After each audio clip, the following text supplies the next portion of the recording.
Don't just watch in the dark. Click subscribe, like, and join now. Before we begin, tell me, where are you listening from and what time is it there? The secret without a name. The cold was biting, and the silence of Anchorage's streets at 2 a.m. felt unnatural. Amelia Mitchell pulled her coat tighter around herself as she hurried down a dimly lit sidewalk. The snow crunched under her boots, each step echoing in the stillness like an unwelcome intrusion. She shouldn't have been out here this late, but something about the call from Sophia Miller had made her stomach churn, a desperate voice pleading for help before the line went dead. Amelia's breath came out in visible puffs, quickening with every second that passed. Her gloved hands tightened around the strap of her bag as she turned onto Sophia's street. It was eerily empty, the kind of emptiness that didn't feel right even for a place buried deep in winter. Streetlights flickered above, casting long shadows on the snow-covered ground. The houses here were mostly dark, their windows staring blankly into the night, except for one, a faint light glowed behind closed curtains at the end of the block. That must be it, she thought, her heart pounding harder now. Sophia lived alone, always insisting she liked the quiet solitude of Anchorage winters. But tonight, there was no answer when Amelia knocked on the door. She tried again, louder this time, her knuckles rapping against the wood with urgency. "Sophia? Are you there?" Only silence greeted her, broken only by the distant hum of power lines swaying in the wind. She reached for her phone to call again, but just as her thumb hovered over the screen, she heard it a faint creak from inside the house. It wasn't enough to dismiss as settling wood, it carried weight, purpose. Amelia hesitated, then pressed her ear closer to the door.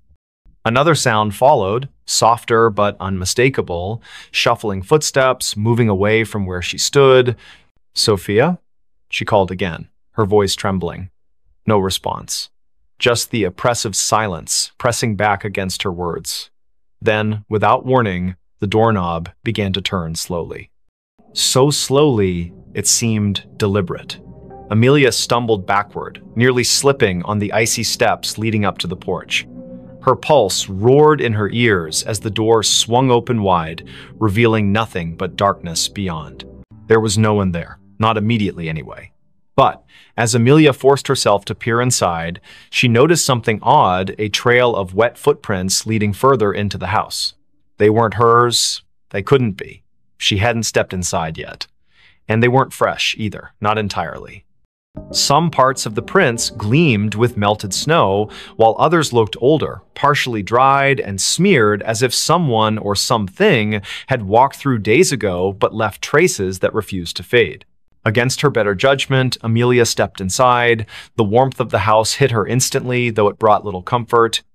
Something about the air felt wrong, stale, heavy, as if it hadn't circulated properly in weeks.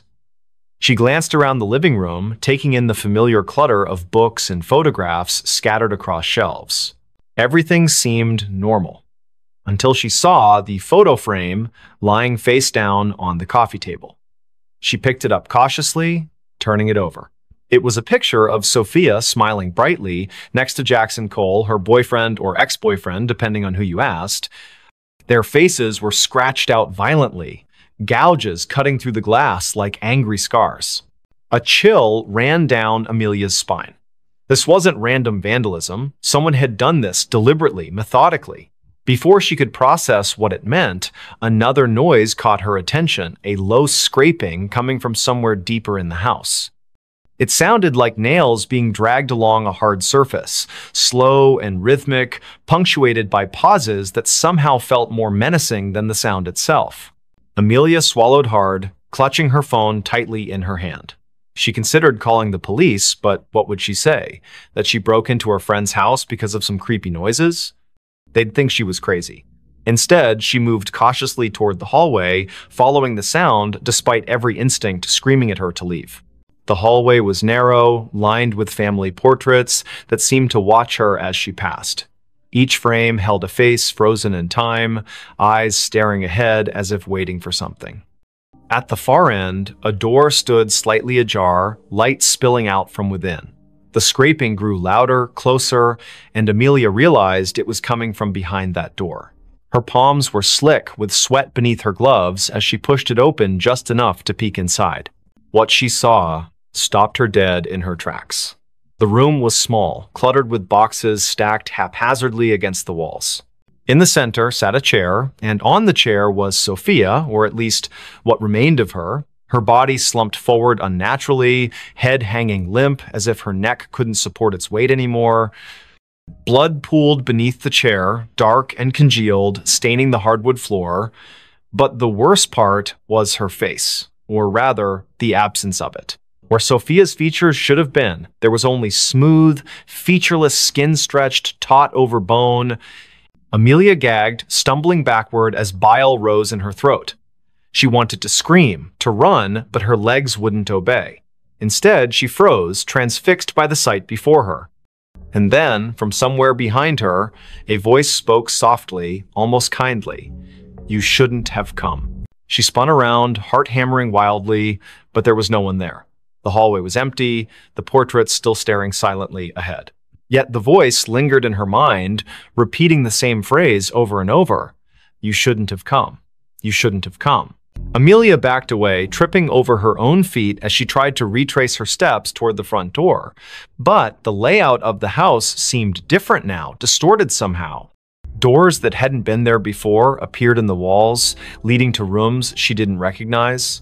Shadows shifted unnaturally, twisting into shapes that defied logic. She could hear whispers now, too, overlapping voices murmuring in tones too low to understand. Panic set in fully as she realized she was trapped. Every step she took led her deeper into the labyrinthine nightmare of Sophia's home. The air grew colder with each passing moment, frost creeping up the walls and forming intricate patterns on the ceiling. And always, the whispers followed her, growing louder and more insistent. Finally, she found herself in a room she didn't remember entering. It was larger than any other space in the house, impossibly so, with walls made entirely of mirrors. Each reflection showed a version of herself, but none of them matched the person standing in the center of the room. Some looked older, gaunt, and hollow-eyed. Others appeared younger, innocent, and terrified. One reflection wasn't even human. It was a twisted, monstrous figure with elongated limbs and a mouth full of jagged teeth. Before she could react, the reflections began to move independently, stepping out of the mirrors and surrounding her.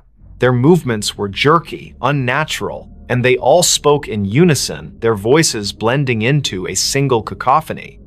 "You know the secret," they hissed. "You've always known." Amelia shook her head frantically, tears streaming down her face. "I don't know anything," she screamed. But the figures only drew closer, their cold breath brushing against her skin. One of them reached out, its fingers brushing her cheek, and suddenly memories flooded her mind, memories that weren't hers. Images of Sophia, of Jackson, of secrets whispered in the dark, of a nameless thing lurking just beyond the edge of perception, waiting patiently for someone foolish enough to stumble upon it. And then everything went black. When Amelia woke, she was outside again, lying in the snow. The house was gone, replaced by an empty lot surrounded by trees. Her phone buzzed in her pocket, and she fumbled to retrieve it, hoping desperately for some explanation. There was a text message from an unknown number containing only 3 words: "Tell no one." She stared at the screen, her hands shaking uncontrollably. Somewhere in the distance, she heard laughter, soft, childlike, and utterly devoid of joy. The whisper that never opened. It was 3 in the morning when Lucas Bennett first heard the sound. A faint whisper carried by the icy wind that swept through the narrow streets of Los Angeles. The city was unusually quiet for a place that never slept, its usual hum of life replaced by an unsettling stillness. Frost clung to the palm trees lining the sidewalks, their leaves glistening under the dim streetlights. Lucas had been walking home from his late shift at the diner when he noticed it, the whispering that seemed to follow him wherever he went. He pulled his jacket tighter around himself, trying to shake off the chill that wasn't entirely from the cold. The whisper grew louder as he passed an alleyway between 2 old brick buildings. It sounded like words, but nothing coherent, just fragments of syllables that danced at the edge of understanding. His pace quickened, boots crunching against the frost-covered pavement. He told himself it was just the wind playing tricks on him. But deep down, he knew better. Olivia Turner lived in apartment 3B of the building where Lucas rented his studio. She had moved in 6 months ago, and they had exchanged polite greetings in the hallway occasionally. But tonight, when Lucas finally reached his floor, he found her standing outside her door, her face pale and drawn. Her hands trembled as she fumbled with her keys, dropping them twice before managing to unlock the door. Something about her demeanor made Lucas pause. "Everything okay?" he asked, his voice softer than intended. Olivia glanced at him, her eyes wide with something he couldn't quite place. Fear? Exhaustion? Both? She hesitated before answering, I keep hearing things." Her voice cracked slightly. Voices. Whispers. I thought maybe it was just my imagination. She trailed off, looking past him into the dark hallway. Lucas felt a chill run down his spine. He had heard those whispers too. Without thinking, he said, "Me too. Tonight. Outside." Olivia's expression shifted from fear to something closer to relief, though her hands still shook. "Come in," she said quietly, stepping aside. The warmth of her apartment enveloped him immediately, but it did little to ease the tension coiling in his chest. Inside, the room was small but cozy, decorated with mismatched furniture and soft lighting. A half-empty mug of tea sat cooling on the coffee table beside an open book. Olivia gestured for him to sit while she poured herself another cup. "Do you want some?" she asked, holding up the teapot. Lucas nodded, though he doubted anything could settle the unease growing inside him.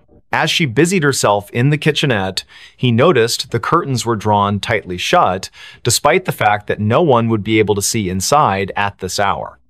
The windows themselves seemed almost deliberately avoided. So Olivia began after handing him a steaming mug.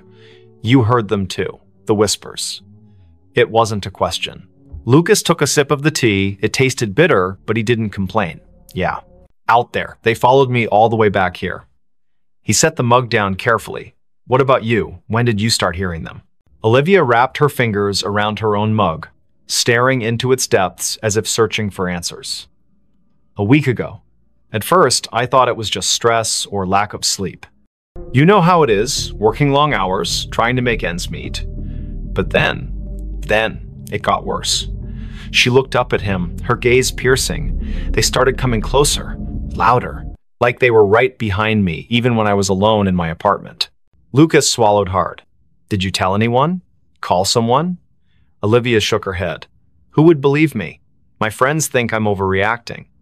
My landlord thinks I'm making excuses to get out of paying rent next month." She let out a humorless laugh. "And honestly, who can blame them? If I hadn't heard it myself tonight, I might not have believed me either." The silence that followed was heavy, broken only by the distant hum of traffic far below. Lucas glanced toward the window, where shadows flickered faintly against the drawn curtains. Was it his imagination, or did the air feel colder now? He turned back to Olivia. "There has to be an explanation. Maybe it's some kind of electrical interference, or, I don't know, plumbing noise?" Even as he said it, the words sounded hollow. Neither of them believed it. Olivia leaned forward, lowering her voice. "There's something else. Last night, I saw someone or something standing outside my window. Just a figure, barely visible through the frost. It didn't move, just stood there, watching." Her breath hitched. "When I went to check, there was no one there. No footprints, nothing. But the feeling, it stayed with me. Like I wasn't alone anymore." Lucas felt a knot tighten in his stomach. He wanted to dismiss her story as paranoia, but the memory of the whispers he'd heard earlier lingered vividly in his mind. "Have you tried leaving? Going somewhere else for a few days?" She shook her head again. "I can't afford to leave. And besides," she hesitated, glancing toward the window once more, "it feels like it's following me. Wherever I go, whatever I do, it's always there, waiting." The weight of her words settled over them like a suffocating blanket. Lucas finished his tea, setting the empty mug aside. "We should figure this out together," he said finally. "Whatever it is, if it's real, we'll find a way to stop it." Olivia gave him a small, grateful smile, but her eyes remained haunted. Over the next hour, they talked about everything they could remember. The timing of the whispers, any patterns or triggers, whether they had noticed anything unusual in their daily routines. The conversation helped distract them temporarily, but neither could shake the sense that they were being watched. Every creak of the building, every gust of wind outside, sent jolts of adrenaline coursing through their veins. Eventually, Lucas realized he needed to get back to his own apartment. Reluctantly, he stood, thanking Olivia for the tea. She walked him to the door, her hand lingering on the doorknob. "Be careful," she whispered, "and if you hear anything again, don't go looking for it." He nodded, forcing a reassuring smile he didn't feel. "You too. Lock your door tight." With that, he stepped out into the hallway, closing the door softly behind him. For a moment, he stood there, listening. The whispers weren't audible now, but the oppressive silence felt just as menacing. Back in his studio, Lucas locked his door and double-checked the windows. He debated calling someone, anyone, but who would he call? Who would understand, without dismissing him outright? Instead, he lay down on his bed, staring at the ceiling as exhaustion slowly crept over him. Sleep came fitfully, plagued by dreams of shadowy figures and unintelligible voices echoing endlessly in his ears. The next morning brought little relief. Though the sun eventually rose, casting weak light over the frost-laden city, the oppressive atmosphere remained. Lucas called in sick to work, unable to face the idea of leaving his apartment. Around noon, there was a knock at his door. It was Olivia, carrying a bag of groceries and wearing a nervous smile. "I figured we could use some supplies," she said, stepping inside, "and maybe staying together will help." Lucas didn't argue. Together, they spent the day researching local legends, urban myths, anything that might explain what was happening. They scoured forums, read articles, even dug into old newspaper archives online. Most of it was nonsense ghost stories and conspiracy theories, but one thread caught their attention. A user named Silent Watcher had posted about a series of disappearances in Los Angeles during the winter months over the past decade. The cases were unsolved, dismissed as runaways or accidents, but certain details stood out. Witnesses reported hearing strange noises before the victims vanished. Some claimed to have seen shadowy figures lurking near windows or alleys. The posts were vague, but the similarities were impossible to ignore. As evening fell, the temperature dropped sharply. The heater struggled to keep up, and both Lucas and Olivia found themselves bundled in blankets, huddled together on the couch. The whispers returned, louder this time, seeping through the walls like water. They exchanged panicked looks, hearts pounding in unison. Whatever it was getting closer. Desperation drove them to action. Armed with flashlights and makeshift weapons, a baseball bat for Lucas, a kitchen knife for Olivia, they ventured into the hallway. The whispers surrounded them now, forming a cacophony of disjointed sounds that clawed at their sanity. Each step felt heavier than the last, as if the air itself resisted their movement. At the end of the hallway, the emergency exit stood ajar, frost creeping inward. Beyond it lay the fire escape, descending into darkness. Lucas hesitated, gripping the bat tightly. "Do we really want to know what's out there?" he whispered. Olivia didn't answer, her eyes fixed on the gap. Slowly, they stepped through, bracing themselves for whatever awaited them. The metal stairs groaned under their weight, each step echoing ominously in the frigid night. Below, the alley was shrouded in shadow, the streetlights casting long, distorted reflections on the icy ground. Movement caught the corner of Lucas's eye, a flicker, gone before he could focus. Then another, and another. Shapes darted between the buildings, fleeting glimpses of something humanoid, yet wrong. "Run," Olivia hissed, clutching his arm. They bolted down the remaining steps, slipping on patches of ice as they fled. Behind them, the whispers erupted into a deafening roar, filling the air with chaotic sound. Shadows converged, twisting and writhing like living smoke. Panic surged through Lucas's veins as he realized they were being hunted. They rounded a corner, breaths ragged, legs burning. Ahead, a familiar figure emerged from the darkness. It was Benjamin Hayes, a neighbor whose face they recognized, but whose name they rarely spoke. His expression was blank, his movements mechanical. He raised a hand, pointing toward an abandoned warehouse across the street. "In there," he said, his voice devoid of emotion. "You'll find answers." Without hesitation, they obeyed, bursting through the rusted doors of the warehouse. Inside, the air was thick with decay and dampness. Faint traces of graffiti adorned the crumbling walls, remnants of a forgotten era. In the center of the vast space stood a wooden crate, its surface etched with symbols neither of them recognized. Above it hovered a swirling mass of darkness, pulsating rhythmically like a heartbeat. Olivia approached cautiously, her knife trembling in her grip. "What is this?" she murmured, reaching out. Lucas grabbed her wrist, pulling her back. "Don't touch it," he snapped. But it was too late. The moment her fingers brushed the crate, the world around them dissolved into chaos. Images flooded their minds, faces screaming silently, hands clawing at unseen barriers, voices pleading for release. The whispers coalesced into a single, thunderous command. Open me now." Lucas staggered backward, clutching his head as the vision overwhelmed him. Olivia collapsed to her knees, tears streaming down her face. "I can't," she choked out. "I can't stop it." The darkness expanded, consuming the warehouse, swallowing everything in its path. Somewhere in the distance, Benjamin's voice echoed faintly. "You shouldn't have come here." And then, silence. When Lucas opened his eyes, he was alone. The warehouse was gone, replaced by an endless void. Whispers surrounded him, louder than ever, pressing against his skull until he thought it might burst. He screamed, but no sound escaped. The last thing he saw before the darkness claimed him completely was the crate, floating impossibly in the emptiness, its lid inching open.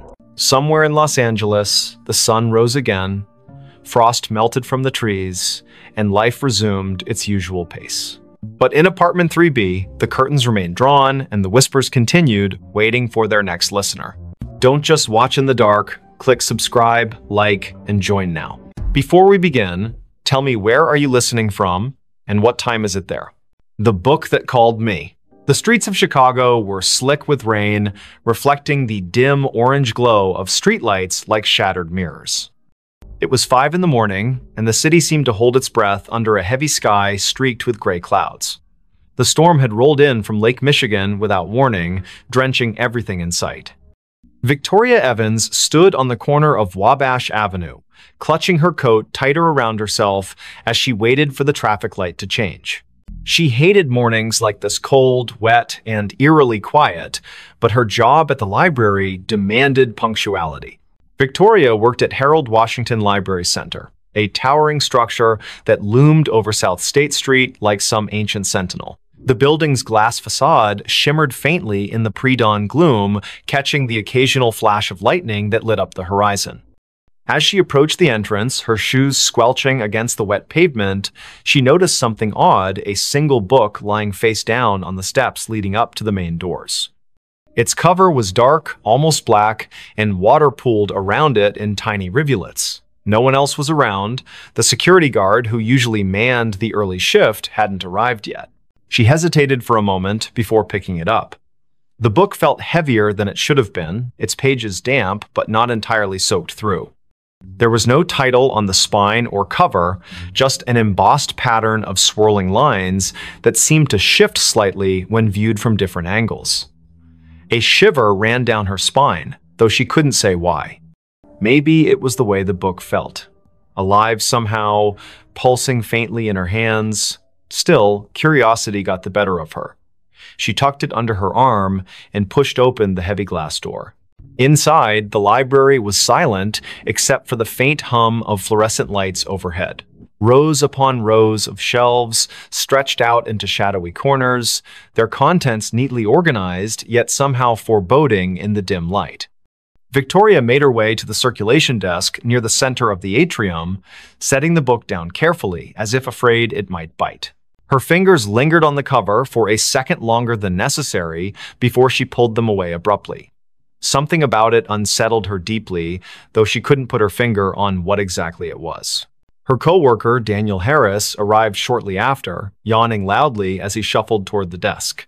He was tall and lanky, with messy brown hair that stuck out in all directions despite his best efforts to tame it. "Morning, Vic," he muttered, glancing briefly at the book before shrugging. "What's this?" "I found it outside," Victoria replied, keeping her voice low so as not to disturb the stillness. "It doesn't have a title or anything." Daniel raised an eyebrow but didn't comment further.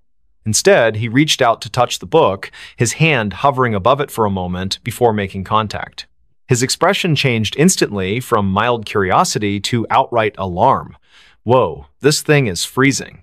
Victoria nodded, though she hadn't thought much of the temperature earlier. Now that Daniel mentioned it, the air around the book did seem colder, almost unnaturally so. She watched as he flipped it open cautiously, revealing blank pages that looked yellowed with age despite being completely dry, or at least they appeared blank at first glance. When Daniel tilted the book slightly toward the light, faint words began to emerge, written in ink that shimmered like oil slicks. They weren't English or any language Victoria recognized, but the shapes twisted and writhed across the page as if trying to escape the confines of the paper. "This is messed up," Daniel whispered, snapping the book shut quickly. He glanced around nervously, as if expecting someone or something to appear from the shadows. "We should probably report this to management." But Victoria shook her head firmly. "Not yet. Let me look at it again." She wasn't sure why, but the book called to her in a way she couldn't explain. It wasn't just curiosity anymore, it was compulsion, a gnawing need to understand what lay within those shifting symbols. Reluctantly, Daniel handed it back to her, muttering something about coffee before disappearing into the staff lounge. Alone now, Victoria opened the book once more. This time, the sensation was stronger, the weight of unseen eyes watching her every move. The text seemed clearer too, forming jagged patterns that pulsed rhythmically, almost like a heartbeat. Without realizing it, she leaned closer, her nose nearly brushing the surface of the page. And then she heard it a whisper, soft and insidious, threading itself into her thoughts. It wasn't audible in the traditional sense, more like a memory surfacing unbidden. The voice spoke in fragments, disjointed phrases that coalesced into meaning only when she focused hard enough. "Find me," it said. "Free me." Startled, Victoria slammed the book shut, her heart pounding wildly in her chest. Had Daniel heard it? Was she imagining things? She glanced toward the staff lounge, half expecting him to come running out, but there was no sign of him, just silence and the oppressive weight of the library closing in around her. For the rest of the day, Victoria tried to focus on her duties, shelving returned books and assisting patrons with research queries. But the presence of the mysterious volume weighed heavily on her mind. It sat on the edge of her desk, seemingly innocuous, yet impossible to ignore. Every time she passed by, she swore she could feel it humming softly, vibrating with suppressed energy. By late afternoon, the temptation became unbearable. She locked herself in the staff break room, determined to decipher even a fraction of what the book contained. The whispers returned almost immediately, louder this time, overlapping each other until they formed a cacophony of voices. Some pleaded for help, others screamed in agony, while a few laughed maniacally. Victoria pressed her palms against her ears, shaking her head violently to block them out. But the sound wasn't external, it came from inside her own skull, burrowing deeper with each passing second. Tears streamed down her face as she forced herself to concentrate, tracing the intricate patterns on the page with trembling fingers. Slowly, painstakingly, the symbols began to rearrange themselves, forming words she could finally understand. "They seek you," the text read. "They hunger." Before she could process what it meant, the lights flickered violently, plunging the room into darkness. A low rumble echoed through the building, like distant thunder, but somehow wrong, unnatural. Victoria scrambled to her feet, clutching the book tightly as she fumbled for the doorknob. When she stepped back into the main hall, the atmosphere had shifted dramatically. Shadows danced along the walls where none should exist, twisting and contorting into grotesque shapes. The air smelled metallic, tinged with decay. And worst of all, the silence was gone, replaced by faint scratching sounds, like claws dragging across wood. "Daniel?" she called out, her voice cracking with fear. No response. Panic rising, she moved toward the circulation desk, hoping to find some semblance of safety there. But as she rounded the corner, she froze. The shelves lining the aisles were no longer filled with books, they were empty, hollow husks stretching endlessly into the gloom. Where had everything gone? What was happening? A sudden movement caught her eye, a figure darting between the rows ahead. It was small, hunched over, moving with jerky, unnatural motions. Victoria backed away instinctively, clutching the book to her chest like a shield. The figure stopped abruptly, turning to face her. Its head tilted sideways, impossibly far, joints cracking audibly. Then it lunged. She screamed, stumbling backward as the creature skittered forward on all fours, its limbs elongated and spider-like. Its face, if it could be called that, was featureless save for a gaping maw lined with needle-sharp teeth. The thing moved faster than she thought possible, closing the distance between them in seconds. Just as it leapt toward her, Victoria threw the book at it in desperation. The impact sent it sprawling, screeching in pain as smoke rose from where the tome had struck its body. Seizing the opportunity, she bolted toward the exit. Outside, the rain had intensified, soaking her instantly as she sprinted down the steps. Thunder boomed overhead, drowning out the sound of her frantic footsteps. She didn't stop running until she reached her car, slamming the door shut behind her and locking it with shaking hands. Breathing heavily, she glanced at the passenger seat and froze. The book sat there, dripping wet, its cover cracked open slightly to reveal glowing symbols etched onto the inner pages. "No," she whispered, reaching out tentatively. "How did you?" The car rocked violently as something slammed into the roof, denting the metal inward. Another crash followed, then another, accompanied by guttural growls that reverberated through the vehicle. Victoria ducked low, covering her head as shards of glass rained down from the shattered windshield. Through the chaos, she saw the library in the distance, its windows pulsing with sickly green light.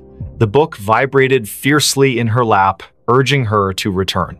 Against her better judgment, she obeyed. Back inside, the scene had changed again.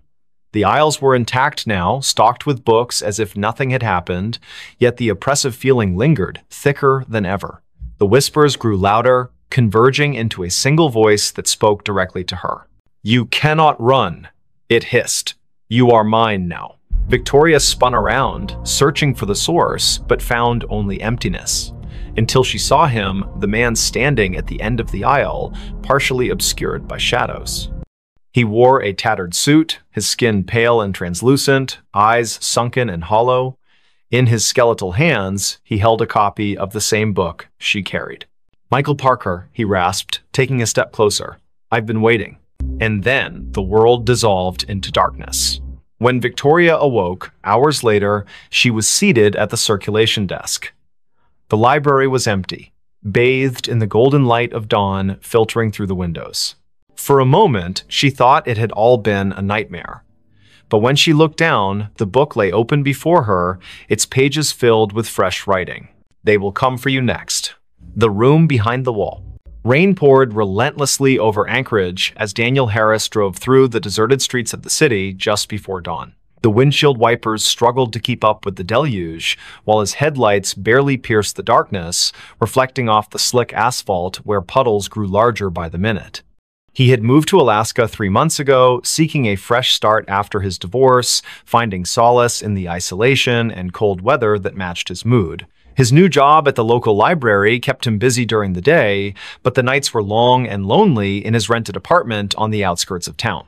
Daniel gripped the steering wheel tighter as he turned onto his street, noticing something unusual about his building. The third-floor window of his apartment was illuminated, though he distinctly remembered turning off all the lights before leaving for his early morning drive. A chill ran down his spine that had nothing to do with the Alaskan spring air seeping through the car's vents. He parked and sat for a moment, watching the rain streak down his windshield while debating whether to call the police or investigate himself. The rational part of his mind told him it was probably just a blown fuse or faulty wiring, but something about the yellow glow emanating from behind the curtains felt wrong. As he stepped out of the car, the cold rain immediately soaked through his jacket, and he could feel the water pooling in his shoes. The street was eerily silent except for the sound of rain hitting every available surface. No other cars passed by, no neighbors peeked out their windows. It was as if the entire neighborhood had been abandoned except for him and whatever waited inside his apartment. Reaching his door, he hesitated before inserting the key. The lock turned smoothly, too smoothly, as if someone had recently oiled it. Pushing the door open slowly, he called out, "Hello?" though his voice barely rose above a whisper. The hallway light was on, which he definitely hadn't left that way. His heart pounded in his chest as he stepped inside, closing the door behind him with a soft click. The apartment seemed undisturbed at first glance. His coat still hung on the rack, his shoes remained neatly by the entrance, but something felt fundamentally different about the space. As he moved further into the living room, he noticed small details that sent warning signals through his mind. The books on his coffee table were slightly askew, not dramatically so, but enough to suggest they'd been handled recently. His laptop, which he always closed when leaving, was open and displaying the screensaver. More disturbingly, there was a faint smell in the air, something metallic and organic that made his stomach churn. It wasn't quite blood, but it carried the same primal warning that danger had been here, lingered, and might return at any moment. The bedroom door was ajar, and against his better judgment, Daniel pushed it open wider. Everything appeared normal until he noticed the closet door was slightly open, revealing a shadowy gap between the wall and the frame. He never left that door open, not since moving in. As he approached, he heard a soft creak from somewhere deep within the walls, like wood settling but with an unnatural rhythm. The sound repeated itself, growing louder and more insistent, then stopped abruptly. His breath caught in his throat as he realized the noise wasn't coming from the building's old structure, but rather from behind the wall itself. The next morning, Victoria Evans arrived at Daniel's apartment complex for their scheduled meeting. They had connected through a local support group for newcomers to Anchorage, bonding over their shared experiences of adjusting to life in Alaska. She stood outside his door, knocking repeatedly while checking her watch. The rain had lessened to a drizzle, but dark clouds still pressed heavily against the sky. When there was no answer after several minutes, she tried the door handle and found it unlocked. Inside, the apartment was deathly quiet, with an oppressive atmosphere that made her skin crawl despite the warmth of the heating system. Victoria called out Daniel's name as she entered, immediately noticing the same subtle signs of disturbance he had observed earlier. On the kitchen counter, she spotted his phone charger still plugged in, its cord coiled neatly, evidence that he hadn't planned to be gone long. In the living room, the books on the coffee table caught her attention. She recognized some of the titles. They were ones Daniel had mentioned reading recently, but now they seemed arranged in a pattern that suggested deliberate placement rather than casual browsing. Her unease grew as she noticed scuff marks on the carpet leading toward the bedroom. In the bedroom, Victoria's trained eye, honed from years working as a social worker, detected details others might miss. The closet door was indeed open, but what drew her attention was the baseboard along the far wall. There were fresh scratches marring the paint, and when she knelt to examine them closer, she discovered tiny fragments of plaster embedded in the carpet. Standing up, she pressed her palm against the wall and felt it give slightly, accompanied by a soft crunching sound. Her heart raced as she realized this section of the wall was thinner than it should be, as if something lay hidden behind it. Michael Parker, the building's maintenance supervisor, arrived shortly after Victoria's call. A grizzled man in his late 50s with decades of experience in construction and property management, he listened intently as she explained her findings. His expression grew increasingly grave as he examined the wall, running his fingers along the edges of the baseboard. Without saying a word, he fetched tools from his maintenance cart and began carefully removing sections of the wall paneling. The drywall came away easily, almost too easily, revealing a narrow cavity behind. What they discovered in the hidden space defied immediate comprehension. Packed tightly within the cavity were dozens of small objects wrapped in yellowed newspaper, each bundle tied with twine. The air that escaped as Michael opened the first package carried the same metallic smell Victoria had detected earlier. Inside was a collection of personal items, a child's necklace, a set of house keys, a driver's license belonging to someone named Sarah Mitchell. Each successive package contained similar artifacts, all meticulously preserved, but clearly taken from different individuals over many years. The realization hit them simultaneously. They had uncovered evidence of something far more sinister than either had imagined possible. The discovery triggered a chain reaction of events that consumed the lives of everyone involved. Local authorities descended upon the building, forcing residents to evacuate while forensic teams worked around the clock. Victoria found herself unable to leave, drawn back daily to witness the investigation unfold. She learned that the building had been constructed in the 1920s and had changed hands numerous times throughout its history. Previous tenants had reported strange occurrences, sounds behind walls, unexplained shadows, sudden temperature drops, but these complaints had always been dismissed as typical of older buildings. What no one had suspected was that someone had been using the building's hidden spaces as a repository for stolen memories. As detectives cataloged the items, patterns emerged that chilled even the most seasoned investigators. Many of the victims had disappeared without a trace, their cases eventually classified as cold files. Some had vanished decades ago, while others were more recent. The oldest item dated back to 1947, a silver locket containing a photograph of two young girls, while the newest was a smartphone manufactured only 3 years prior.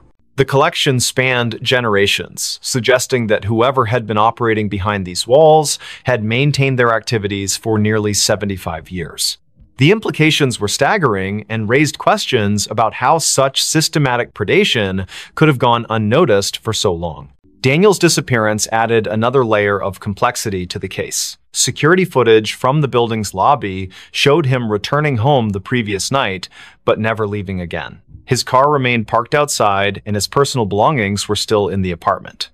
The only clue was a set of muddy footprints leading from his bedroom to the hidden cavity in the wall, prints that matched his shoe size exactly. Investigators theorized that he might have stumbled upon the collector in the act and become another victim, but without physical evidence, they couldn't confirm this theory. Victoria became obsessed with understanding the pattern behind the disappearances.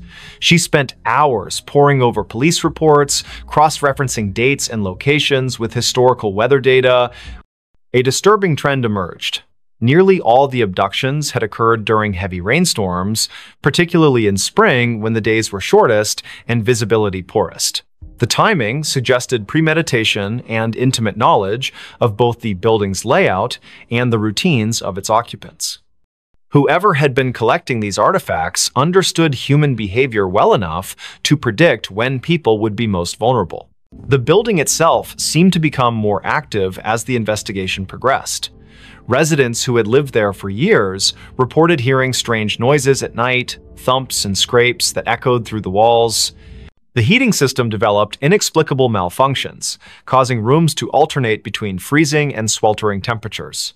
Maintenance workers refused to enter certain areas alone, claiming they felt watched even when no one else was present. Most disturbingly, several people reported seeing fleeting shadows move across walls where no source of light could account for them. Forensic examination of the hidden cavity revealed additional horrors. Deep gouges marred the wooden framework, and analysis showed traces of human tissue embedded in the splinters. Blood spatter patterns suggested violent struggles had taken place within the confined space, though the lack of bodies complicated efforts to reconstruct specific events. The collector had apparently used the cavity as both storage and execution chamber, creating a macabre shrine to their crimes. Experts noted that the care taken in preserving each artifact spoke to a deep psychological pathology, possibly rooted in trauma or obsession. Detectives identified a potential suspect through painstaking research into the building's ownership history. A man named Edgar Thompson had purchased the property in 1946 and managed it until his death in 1982. Records showed he had lived in the very apartment where Daniel had resided, and multiple former tenants recalled rumors about strange noises emanating from his unit. However, Thompson's involvement raised more questions than answers, given that items continued to appear in the cavity long after his passing. This suggested either complicity from subsequent owners or that someone else had taken up his dark legacy. Victoria's investigation took a personal turn when she discovered her own grandmother's name among the list of missing persons. Margaret Evans had vanished in 1963 while visiting Anchorage, leaving behind only a hotel receipt and unanswered questions. The revelation shook Victoria to her core, transforming her professional interest into something far more visceral. She found herself spending nights in the vacant building, sitting in the empty apartment, and listening to the walls breathe with secrets that refused to remain buried. Spring gave way to summer, but the rain continued to fall in Anchorage as if nature itself mourned the atrocities uncovered in the old building. The investigation expanded beyond municipal boundaries as connections emerged between missing persons cases across Alaska. Detectives identified a network of similar hidden spaces in other buildings throughout the state, each containing its own collection of stolen lives. The scale of the operation suggested coordination among multiple individuals, raising the possibility that what had begun as one man's obsession had evolved into something far more organized and dangerous. One night, while Victoria sat alone in the apartment, she heard a sound that froze her blood. From behind the newly repaired wall came the unmistakable creak of footsteps, slow and deliberate. She grabbed her phone to call for help, but found no signal in the suddenly dead zone of the building. The footsteps grew closer, accompanied by the soft rustle of fabric brushing against wood. Then came a voice, barely audible but unmistakably human, whispering words that made her skin crawl. "You shouldn't have looked. You shouldn't have seen." The voice sounded ancient, yet familiar, carrying echoes of countless voices absorbed over decades. The police response team arrived 20 minutes later, bursting into the apartment with weapons drawn. They found Victoria unconscious on the floor, her phone shattered beside her. Paramedics determined she had suffered a severe panic attack but would recover. Yet when they examined the wall where she claimed to have heard the voice, they discovered something that defied explanation. Fresh scratches marred the newly installed drywall, forming words that spelled out a single chilling message: "Not done yet." The marks were too high for anyone to reach without assistance, and security cameras showed no one entering or leaving the apartment during the crucial time period. As weeks turned into months, the case remained unsolved despite mounting evidence. The building was eventually condemned, deemed structurally unsafe due to unforeseen damage discovered during renovations. Residents scattered to different parts of the city, but many reported feeling eyes upon them in their new homes, especially during rainstorms. Victoria returned to her work as a social worker, but found herself constantly looking over her shoulder, certain that whatever had operated in those walls continued to watch from the shadows. The last anyone saw of Daniel Harris was captured by a traffic camera 2 blocks from his apartment on the night he disappeared. The footage showed him walking briskly through the rain, occasionally glancing over his shoulder as if pursued. His image blurred momentarily, then reappeared moving in the opposite direction, though no one else appeared in frame. When enhanced, the video revealed something impossible. His reflection in a storefront window showed him reaching toward the camera with an expression of pure terror, though his physical form continued walking away. The file remains archived, awaiting technological advances that might explain the anomaly. Today, the building stands empty on the outskirts of Anchorage, its windows boarded up and its doors sealed with official notices. During heavy rains, passers-by claim to hear faint whispers emanating from within, voices overlapping in desperate pleas for help. Local authorities maintain regular patrols of the area, though officers assigned to these duties often request transfers after short periods. The case files remain open, gathering dust in secure archives while waiting for new leads that may never come. And somewhere, in the spaces between walls and beneath floorboards, the collection continues to grow. Don't just watch in the dark, click subscribe, like, and join now. Before we begin, tell me, where are you listening from and what time is it there? The customer who never left the store. The cicadas were louder than usual that summer night in Charleston, their rhythmic buzzing weaving through the thick humidity that clung to every surface. Lucas Allen stood behind the counter of his small convenience store on King Street, absently wiping down the already spotless glass display case. The neon open sign flickered slightly in the window, casting an uneven glow across the rows of snacks and beverages lining the aisles. It was nearly midnight, and the usual Friday crowd had already come and gone, leaving only the persistent hum of the refrigerators and the distant sound of traffic from the historic district. Lucas checked his phone for what felt like the 100th time that evening. No new messages, just another quiet night in a city that never truly slept. He sighed and glanced at the security camera monitors mounted above the cigarette rack. Each screen showed a different angle of the store's interior, all empty except for his own reflection in the convex lenses. Something about tonight felt different though, like the air itself was heavier than normal. His eyes lingered on the darkest corners of the footage before moving back to the register. The bell above the door jingled softly, making Lucas look up with automatic politeness. A woman stepped inside, her presence immediately altering the atmosphere of the shop. She wore a long coat that seemed inappropriate for the sweltering July heat, its dark fabric hanging loosely around her thin frame. Her face was partially obscured by stringy blonde hair that caught the fluorescent light in strange ways, as if it didn't quite belong there. Lucas noticed how her shoes made no sound against the tiled floor. "Can I help you find something?" he asked, his voice carrying just a touch of professional warmth. The woman didn't respond right away. Instead, she moved slowly toward the back of the store, her head tilted at an unnatural angle as she examined the shelves. Lucas watched her reflection in the glass refrigerator doors. Something about her movements seemed off, almost mechanical. Charlotte Robinson pushed her cart down aisle 3, debating between chips and pretzels. She paused when she realized the woman in the dark coat hadn't moved from where she'd been standing for the past 10 minutes. The stranger was now facing the wall, one hand resting on the metal shelving unit. Charlotte cleared her throat softly as she passed, but the woman didn't acknowledge her presence. There was something unsettling about the way her fingers curled around the edge of the shelf, knuckles white against the dull metal. Lucas finished counting the drawer for the 3rd time, the numbers blurring together in his mind. The woman still hadn't approached the register. He could see her in his peripheral vision, standing in the same spot near the snack aisle. Occasionally, he'd hear the soft rustle of her coat, though he couldn't be sure if she was actually moving anything from the shelves. The store's lights seemed dimmer than usual, casting long shadows across the floor. When he looked directly at her, she appeared perfectly normal, just another customer browsing late at night. But whenever his attention shifted elsewhere, he could feel her watching him. Amelia Mitchell entered the store 20 minutes later, her nurse's scrubs still damp from walking through the humid night air. She needed headache medicine after her double shift at Roper Street Francis Hospital. The first thing she noticed was the temperature. It felt several degrees colder inside than it should have been.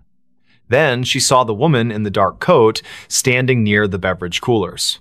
Something about her posture seemed wrong, like she was leaning into the glass without actually touching it. Amelia grabbed her medicine quickly, avoiding eye contact as she approached the register. The transaction took longer than necessary. Lucas kept glancing at the security monitors, noting how the woman's position never changed despite the passage of time. On the cameras, she appeared as a dark smudge against the bright colors of the snack aisle, her features indistinct even in high definition. When he finally looked up from the register, Amelia was already gone, leaving behind only the faint scent of hospital-grade soap. The cicadas outside seemed louder now, their song almost frantic against the glass windows. Charlotte decided she needed to leave. The woman had started humming softly, a tune that sent shivers down her spine, though she couldn't place why. As she approached the register, she noticed something peculiar. The floor tiles beneath the woman's feet looked newer than the rest, as if they'd been recently replaced. The grout lines were cleaner, the pattern slightly misaligned with the surrounding area. Lucas rang up her purchase without speaking, his hands trembling slightly as he handled the cash. Neither of them acknowledged the figure still standing silently among the snacks. The clock ticked past midnight. Lucas began his closing routine, straightening displays and checking expiration dates. The woman remained in her spot, seemingly unaware of the store's operating hours. When he finally mustered the courage to approach her, she turned toward him with a smile that didn't reach her eyes. "I'll be leaving soon," she said, her voice carrying an odd echo despite the carpeted floor. Lucas nodded and returned to the register, though his heart pounded in his chest. Something about her statement felt more like a warning than an assurance. Amelia couldn't shake the feeling that she'd seen the woman before. During her walk home, fragments of memory surfaced. A patient years ago who had died in room 312, her body found cold and alone after the night staff failed to check on her. The details matched too perfectly. The dark coat, the stringy blonde hair, the way she stood so still, it was easy to forget she was there. Amelia quickened her pace, the streetlights casting long shadows that seemed to stretch toward her from every direction. Back at the store, Lucas prepared to lock up. The woman was still there, now examining the lottery tickets with unnatural focus. Her reflection in the glass case showed details that shouldn't have been possible, her eyes too large, her mouth moving, though no sound emerged. When Lucas announced the store was closing, she simply nodded and walked toward the back exit. The security cameras captured her movements perfectly until she reached the threshold, then suddenly she vanished from all screens simultaneously. Charlotte lay awake in her apartment on Queen Street, unable to stop thinking about the encounter. The humming had lodged itself in her mind, repeating endlessly like a broken record. She pulled out her phone and searched recent news articles, finding nothing unusual about the convenience store or its employees. Yet when she scrolled through the business's social media page, she noticed something strange. In every photo taken inside the shop, the same dark figure appeared in the background, always partially obscured, but unmistakably present. Lucas locked the front door and set the alarm, his hands shaking as he worked. The back exit showed no signs of forced entry or recent use. The woman's absence felt heavier than her presence had been. As he walked to his car, he couldn't shake the sensation of being watched. The parking lot lights buzzed faintly overhead, attracting clouds of insects that cast dancing shadows across the asphalt. When he glanced back at the store windows, he saw her standing exactly where he'd left her, staring out with an expression he couldn't read. Amelia called in sick the next day, unable to face the memories flooding back with each passing hour. She researched the store's history, discovering it had been built on the site of an old boarding house that burned down decades ago. Records mentioned a woman who had disappeared during the fire, her body never found among the charred remains. The description matched the figure from the store perfectly, right down to the humming that witnesses claimed they could still hear on quiet nights. The following evening, Lucas arrived for his shift to find everything exactly as he'd left it. The security footage showed 14 hours of empty aisles and silent registers. Yet, when he reviewed the previous night's recording, there she was again, appearing in the snack aisle as if she'd never left, moving with purpose toward the back of the store. The timestamp confirmed she'd been there the entire time, invisible to everyone except through the unblinking eyes of the cameras. Charlotte couldn't stay away. Something compelled her to return to the store, to confront the mystery that had taken root in her thoughts. When she entered that night, the air felt colder than before, and the humming was louder, vibrating through her bones like a tuning fork. The woman stood in the same spot, surrounded by products that seemed to decay faster than they should. Their expiration dates read months in the future, yet their packaging was faded and brittle, as if time itself bent around her presence. Lucas began documenting everything. He kept detailed notes about each encounter, noting patterns in her behavior and appearance. The woman never spoke unless directly addressed, and even then, her responses were cryptic and often nonsensical. Yet, she seemed to know intimate details about each person who interacted with her, childhood memories Charlotte had forgotten, medical cases Amelia thought she'd kept confidential, personal struggles Lucas had never shared with anyone. The knowledge hung in the air like a threat, preventing them from seeking help. The city continued its usual rhythm around them, oblivious to the supernatural phenomenon unfolding on King Street. Tourists snapped photos of the historic district, capturing streaks of darkness in their pictures that they dismissed as lens flares. Locals complained about power fluctuations in the area, their clocks running minutes fast or slow without explanation. The cicadas grew louder with each passing night, their song taking on an almost musical quality that matched the woman's haunting melody. Amelia discovered other victims during her research, people who had encountered similar figures in different locations throughout Charleston's history. Each story followed the same pattern. A mysterious woman appearing in places of commerce, lingering beyond reason, collecting pieces of people's lives until they became trapped in her orbit. Some claimed she was searching for something specific, others believed she fed on human connection. All agreed that once she marked you, there was no escaping her influence. Lucas found himself changing. His reflection in the store windows seemed less substantial, his features fading slightly each day. Customers commented on how tired he looked, though he slept better than he had in years. The security cameras captured moments when he wasn't entirely present, his form flickering like static between frames. The woman watched these transformations with apparent satisfaction, her humming growing more complex, as if composing a symphony only she could hear. Charlotte's friends noticed her withdrawal from social activities. She spent hours sitting in her apartment, staring at the convenience store's security feed she'd hacked into. The woman's movements created patterns that resembled ancient symbols when traced over time. Mathematical equations formed in the spaces between appearances, suggesting a logic behind the madness. Yet each revelation came at a cost, fragments of Charlotte's personality chipped away, replaced by an understanding she couldn't articulate. The temperature in the store dropped steadily, creating condensation on the windows that spelled out words when viewed from certain angles. "Help me" appeared repeatedly, though none of them could determine if it was a plea or a command. The refrigeration units malfunctioned constantly, their contents freezing solid regardless of settings. Products aged rapidly on the shelves, some turning to dust within hours of stocking. Time itself seemed to warp around the woman, bending reality to accommodate her presence. Amelia's dreams became vivid and disturbing. She found herself wandering through endless aisles of forgotten stores, each one containing the same dark figure waiting patiently. The humming followed her into consciousness, becoming a constant companion that drowned out other sounds. Her colleagues at the hospital remarked on her improved intuition regarding patient care, though they couldn't explain how she knew things she shouldn't. The line between her world and the woman's realm blurred until she couldn't tell which side she belonged to. Lucas attempted to break the cycle by staying away from the store. For 3 days, he avoided King Street entirely, hoping distance would sever the connection. Instead, the woman's influence grew stronger.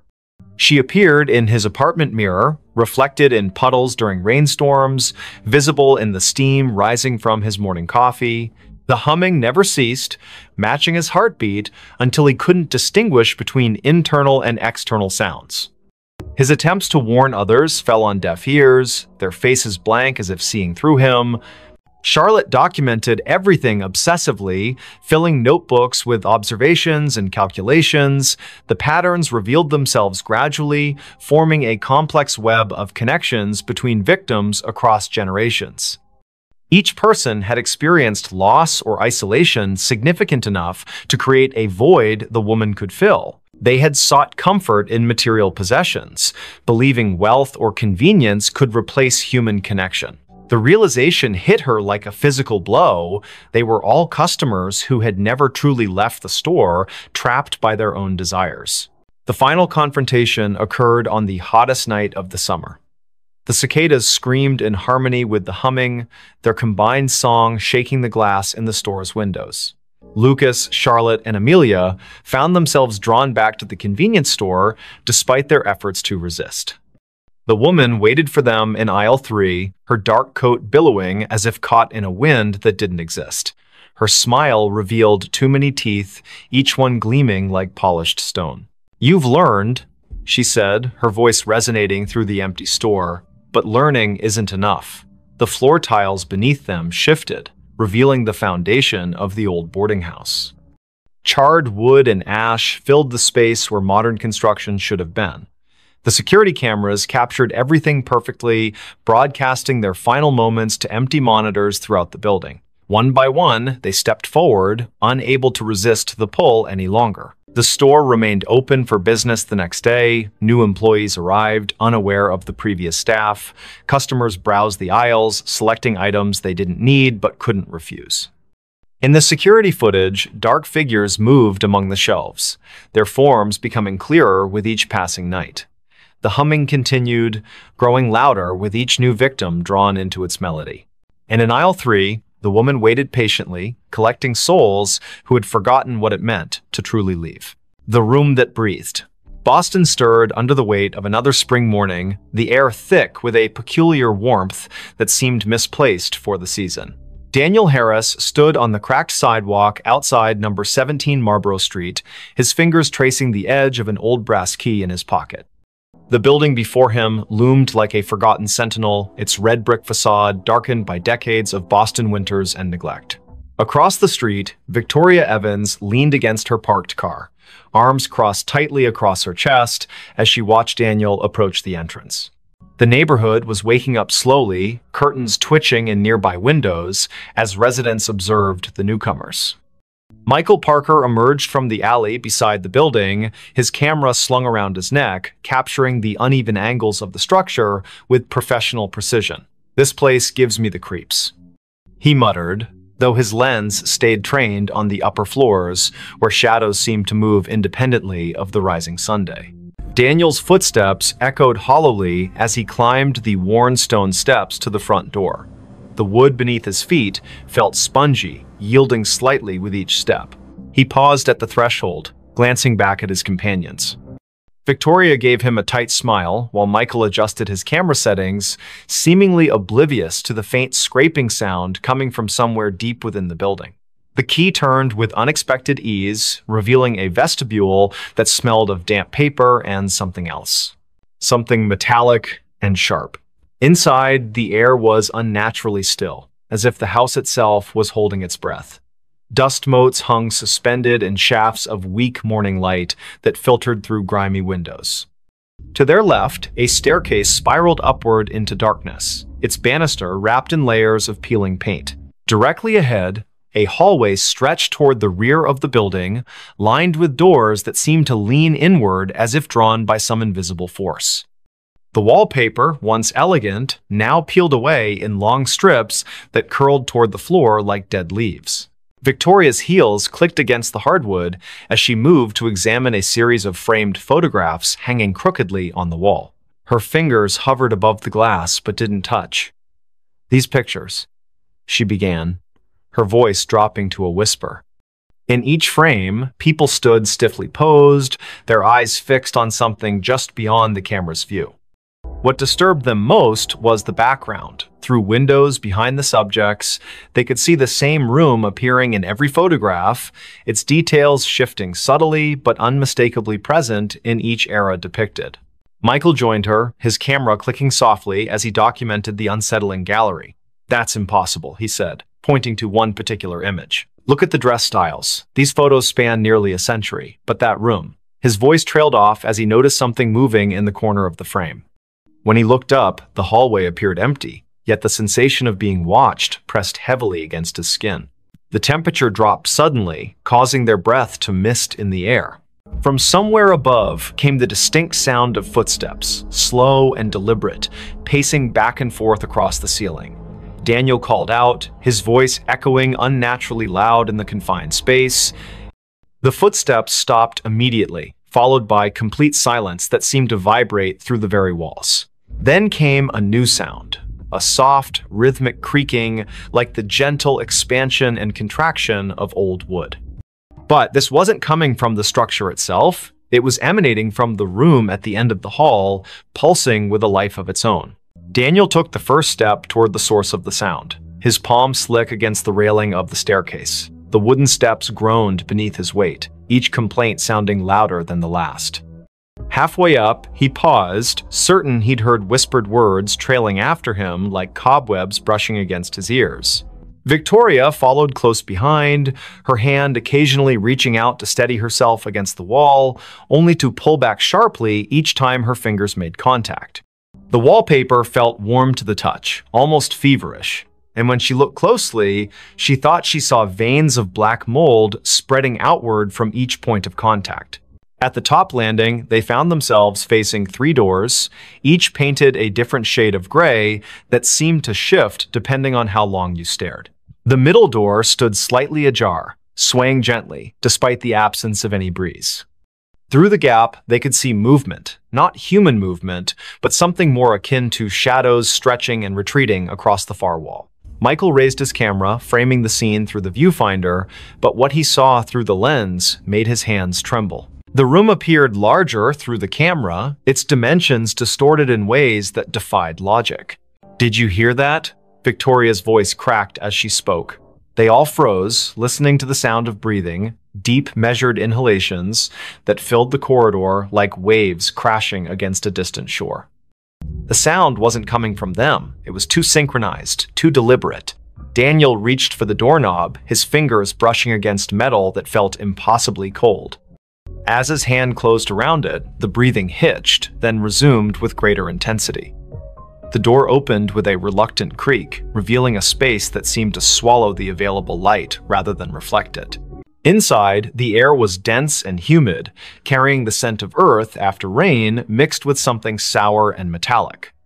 The walls were covered in what appeared to be ancient wallpaper, but upon closer inspection, they realized it was actually layers of dried, yellowed paper stacked directly onto the plaster.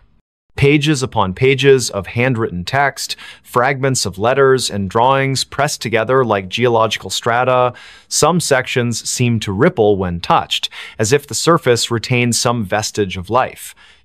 In the center of the room stood an antique writing desk, its surface stained with ink blots that had long since dried black. Victoria approached the desk cautiously, her attention drawn to a leather-bound journal resting open at its center. The handwriting inside was spidery and erratic, the ink varying in color from fresh black to faded brown. As she read the first few lines, her reflection in the window behind the desk caught her eye. She froze, watching as her mirrored self continued reading even after she had lowered the book. The reflection smiled at her, then mouthed words that didn't match her own movements. When she turned to look back at the actual room, she found Daniel staring at her with wide eyes, his lips moving soundlessly. Michael remained in the doorway, his camera trained on the scene unfolding before him. Through the viewfinder, he watched as the room's dimensions shifted imperceptibly, walls bowing inward, then snapping back like living tissue. The floorboards beneath his feet pulsed gently, maintaining the same rhythm as the breathing they had heard earlier. He noticed something new. Symbols carved into the baseboards, their shapes disturbingly familiar. They matched the patterns he had seen in the photographs downstairs, though here they seemed more pronounced, almost angry in their execution. The room grew darker despite the approaching noonday sunday. Shadows lengthened unnaturally, pooling in corners and creating shapes that suggested movement just beyond perception. A soft scratching sound began behind the walls, like fingernails dragged lightly across wood. It started in one corner, then traveled methodically around the perimeter of the room, gaining speed and intensity with each circuit. The breathing deepened, becoming labored, until it sounded like someone struggling for air. Yet no living person occupied the space with them. Daniel moved toward the far wall, drawn by an inexplicable force. His fingers brushed against the paper-covered surface, feeling the individual sheets shift under his touch. Some pages crumbled to dust at his slightest contact, while others felt slick and wet, leaving dark stains on his fingertips. He realized with growing dread that the papers weren't merely covering the wall, they were growing from it, sprouting like fungal growths in the dim light.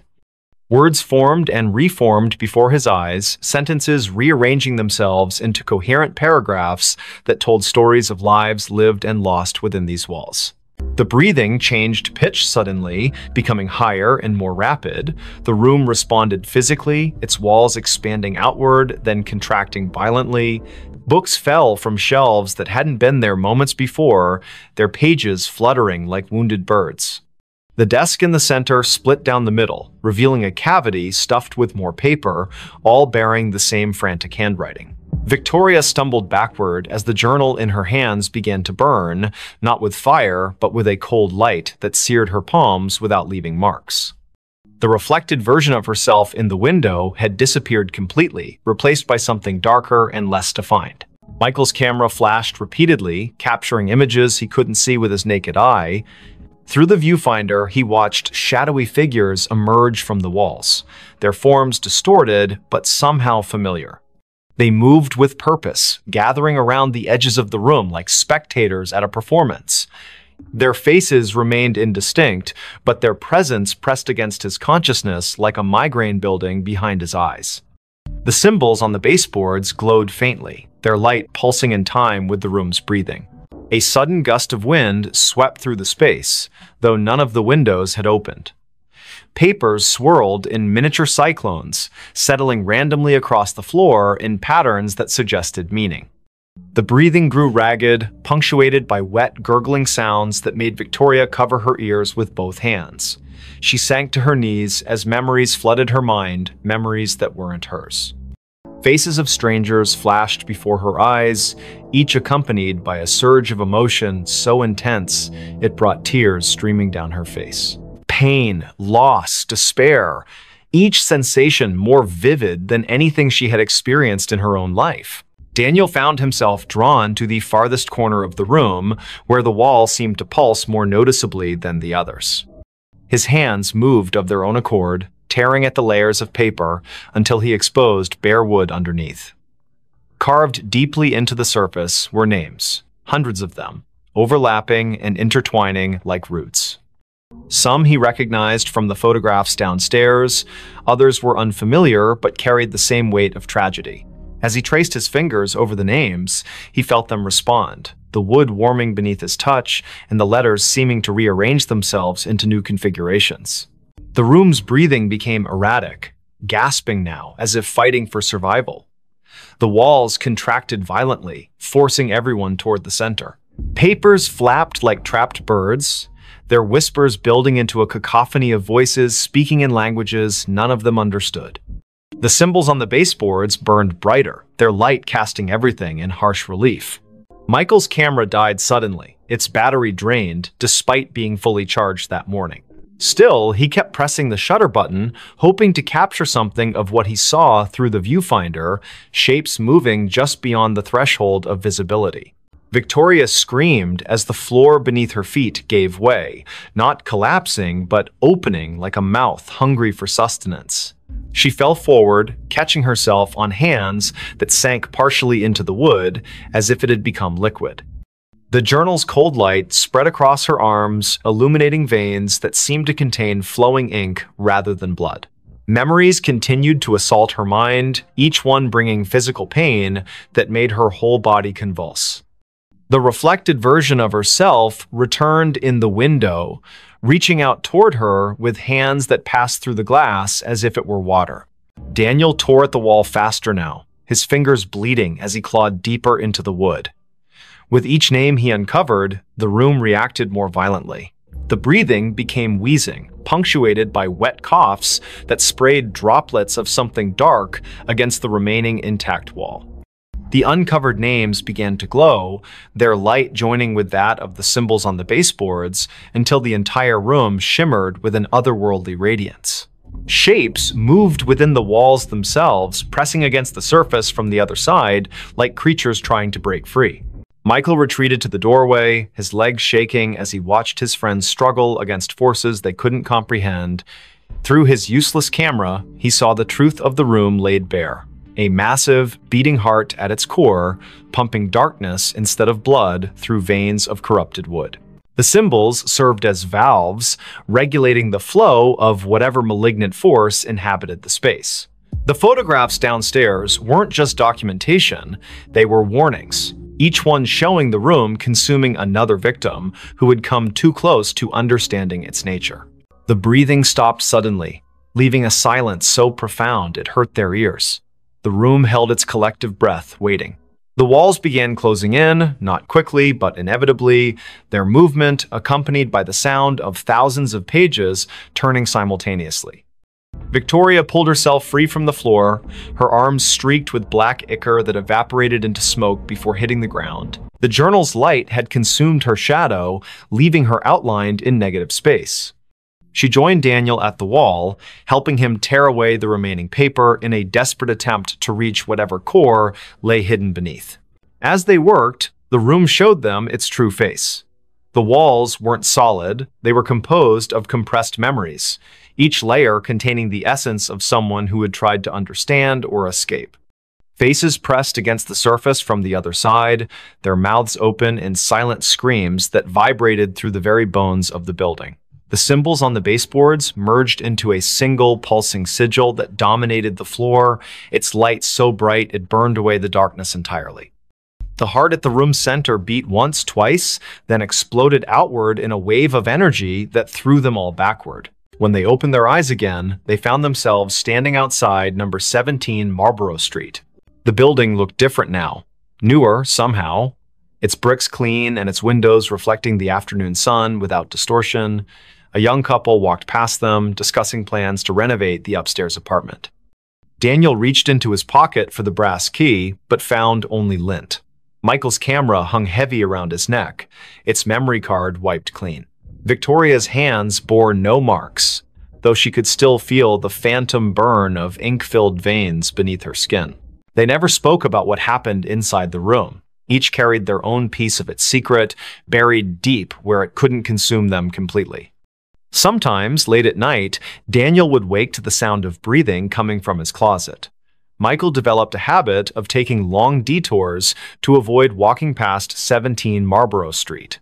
Victoria found herself drawn to old journals and letters, unable to resist the urge to document everything she encountered.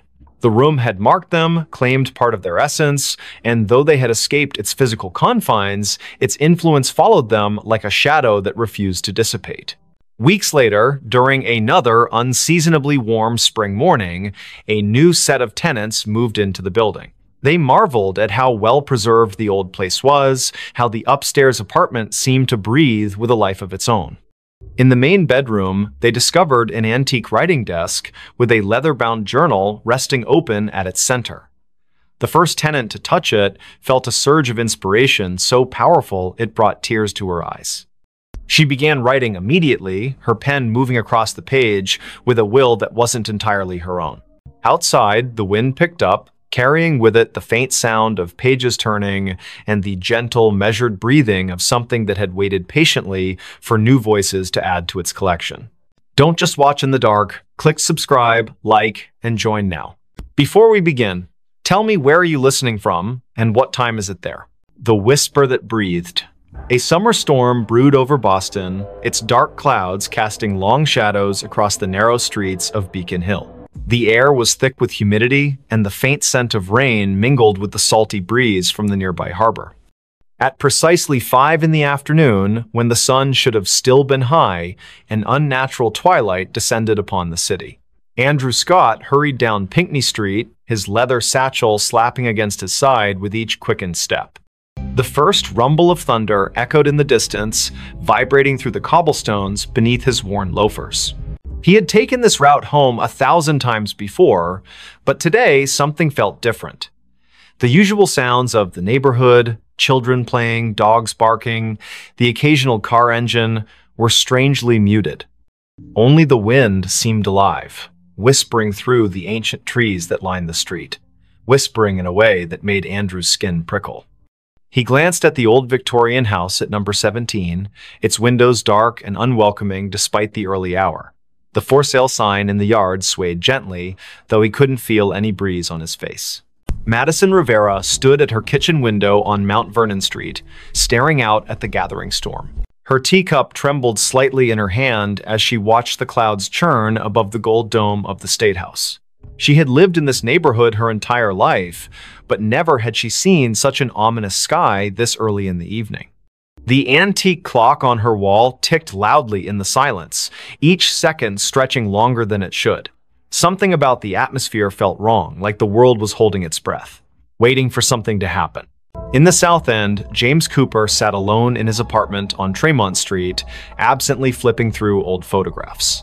The lightning flashed outside, illuminating his collection of vintage cameras displayed on the shelves.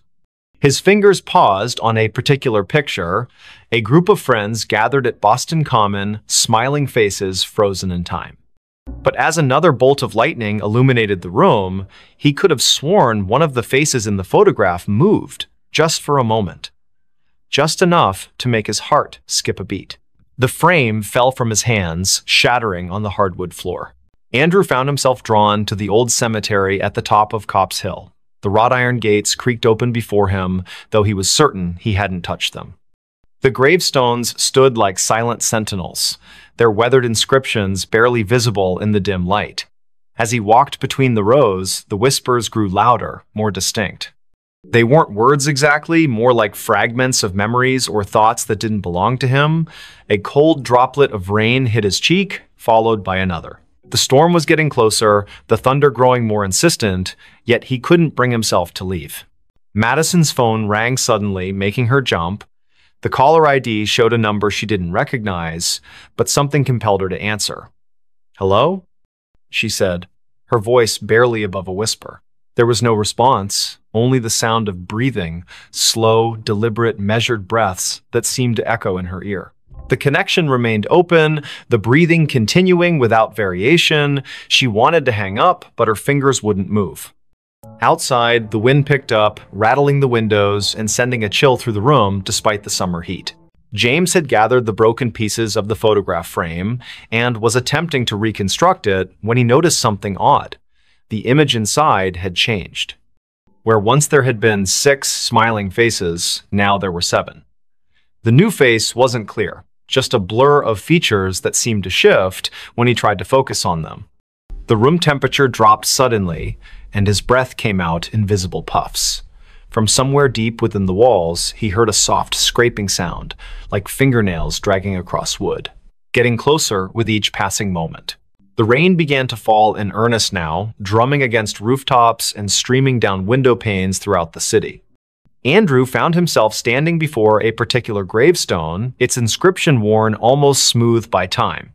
Yet he could read it perfectly in his mind. Elizabeth Hargrove, 1845–1865. The name triggered something in his memory, though he couldn't place why. The whispers around him formed words now, disjointed phrases that painted pictures of a life cut tragically short. Never meant to. Kept calling me back. So cold here. Madison finally managed to end the call, dropping the phone on the counter with shaking hands. The lights flickered, then steadied, then flickered again. She moved to check the circuit breaker, but stopped when she saw her reflection in the hallway mirror. It wasn't quite right, her eyes were wrong, too dark, too empty. She blinked, and the reflection smiled while she remained expressionless. The breathing from the phone call continued behind her, though no device was near. "You shouldn't have answered," it seemed to say, so softly she might have imagined it. James had barricaded himself in his bedroom, the photograph hidden safely in a drawer. The scraping had stopped, replaced by a gentle tapping at his window. When he looked, there was nothing there except the distorted reflection of his room. But something about the angles was off, as if space itself had bent slightly out of shape. His cameras, usually arranged with precise care, were now facing inward, their lenses trained on his bed. "They see you," he whispered to himself, though he wasn't sure where the words came from. The storm outside reached its peak, lightning flashing continuously, yet the darkness in his room deepened rather than lifted. The 3 of them, Andrew, Madison, James, were connected by threads they couldn't see, drawn together by forces beyond their understanding. Each had experienced strange occurrences before, dismissing them as coincidence or imagination. But now, as the storm battered Boston and the boundaries between worlds grew thin, they would be forced to confront the truth. Elizabeth Hargrove's story wasn't finished, and somehow they had become part of its conclusion. Andrew traced his fingers along the edge of the gravestone, feeling the rough stone bite into his skin. The pain was real, grounding him when everything else felt surreal. The whispers told him things, terrible things, about what had happened here all those years ago. A forbidden love, a desperate plea, a final betrayal. The rain soaked through his clothes, but he barely noticed. In his mind's eye, he could see her, Elizabeth, young and beautiful, standing at the edge of the hill, looking out toward the harbor. Her lips moved, forming words he couldn't hear over the storm. But he could feel them, resonating in his chest like a second heartbeat. Madison had retreated to her basement, seeking sanctuary from whatever haunted her home. The old furnace hummed in the corner, its rhythm matching the breathing that now filled every room. Boxes stacked against the walls contained fragments of her family's history, generations of Riveras who had lived and died in this very house. She opened one at random, finding a yellowed newspaper clipping. The headline read, "Local Girl's Mysterious Death Shocks Community." The date was June 12, 1865. The photograph showed a girl who looked remarkably like her, standing beside a man whose face was obscured by shadow. He promised, the breathing seemed to say. But he lied. James discovered something in his closet, a small wooden box he didn't remember owning. Inside were letters, written in elegant script that faded even as he read them. They spoke of longing and loss, of meetings in secret places, of promises broken under duress. The last letter ended abruptly. "If you're reading this, then I have failed. Tell them what he did, tell them how he silenced me, the whispers will guide you." The room temperature plummeted, frost forming on the inside of his window. Outside, something moved between the flashes of lightning, something that shouldn't exist in this world. Find them. It breathed. All of you. The storm reached its crescendo, lightning striking the gold dome of the State House with a deafening crack. For a moment, everything went white, and when vision returned, the city seemed subtly altered. Shadows fell differently, familiar landmarks appeared slightly skewed, people walking in the streets moved as if underwater, their faces blank masks. Those who had been touched by Elizabeth's story felt the change most acutely. Their senses heightened, their perceptions expanded beyond normal limits. Sounds carried from impossible distances. Smells lingered long after their sources disappeared. Touches left imprints that glowed faintly in the dark. Andrew found himself unable to leave the cemetery. The gates had vanished, replaced by an endless expanse of tombstones stretching in all directions. Each bore Elizabeth's name, each marked a different year of death. The whispers became a chorus now, overlapping voices telling conflicting versions of the same tragedy. Some claimed she had thrown herself from the hill in despair, others insisted she had been pushed. All agreed on one thing: justice had never been served. The rain continued to fall, but it wasn't water anymore, it was memories, each drop carrying fragments of lives cut short, hopes dashed, loves lost. Madison's basement had transformed into a labyrinth of family secrets. Every box she opened contained evidence of her ancestors' involvement in Elizabeth's fate, letters of condemnation, witness statements, a blood-stained handkerchief, photographs showing the same shadowy figure across generations, always present at moments of tragedy. The breathing grew louder, surrounding her like a physical presence. "You know him," it rasped. "He watches still." She looked up to see her own reflection in the basement window, but instead of her face, she saw the Shadow Man's features clearly for the first time. Their eyes met, and she understood everything that had been hidden, everything that had been denied. James's apartment building had emptied of all other tenants, leaving him alone with the entity that had been watching him through his cameras. The photographs on his walls had changed. Each now showed the same scene: Elizabeth standing at the edge of Copp's Hill, reaching out to someone just out of frame. The seventh figure in his broken photograph had clarified, revealing features that matched the Shadow Man from Madison's past. The wooden box had multiplied, filling his living room with identical copies, each containing variations of the same tragic story. "We are witnesses," the voice whispered directly into his mind, "and we are judged." As the supernatural storm raged, drawing energy from centuries of buried guilt and unresolved grief, the three found themselves converging at number 17 Pinckney Street. The house that had seemed merely old and empty now pulsed with malevolent life. Its windows reflected scenes from the past. Elizabeth's final moments played out endlessly, each iteration slightly different, each ending the same. The front door stood open, inviting them inside to witness the truth. The interior defied physics. Rooms stretched impossibly far, staircases led to nowhere, doors opened onto other dimensions. In the center of it all stood the Shadow Man, finally revealed in full. His face was a composite of every person who had ever turned a blind eye to injustice, every authority figure who had dismissed Elizabeth's pleas for help. "It's time," he said. his voice a chorus of thousands. Time to break the cycle. The house shook violently as reality struggled to contain the weight of so many unresolved wrongs. Andrew, Madison, and James realized simultaneously that they had been chosen not as victims, but as instruments of resolution. Each carried a piece of Elizabeth's story within them. Andrew through his ancestral connection to the hill, Madison through her family's complicity in the cover-up, James through his ability to capture truth in images. Together, they formed a conduit through which Elizabeth's voice could finally be heard, her story told in full, her justice served. The Shadow Man began to dissolve, his form unraveling like smoke caught in a strong wind. "Too late," he whispered, fragments of his essence dispersing into the ether. The truth cannot be contained. The house around them started to collapse, folding in on itself as centuries of lies unraveled. Through the destruction, Elizabeth emerged, not as a ghost, but as a manifestation of collective memory given form. Her eyes held all the sorrow of her age, yet also a spark of hope newly kindled. The storm broke as suddenly as it had begun, leaving behind an eerie calm. Number 17 Pinckney Street stood intact once more, its windows dark, and its for sale sign swaying gently in the evening breeze. Andrew, Madison, and James found themselves standing on the sidewalk, drenched and disoriented but whole. The whispers had ceased, replaced by the natural sounds of a city recovering from a summer storm. Lightning flashed one last time, illuminating the hilltop where Elizabeth had stood so long ago.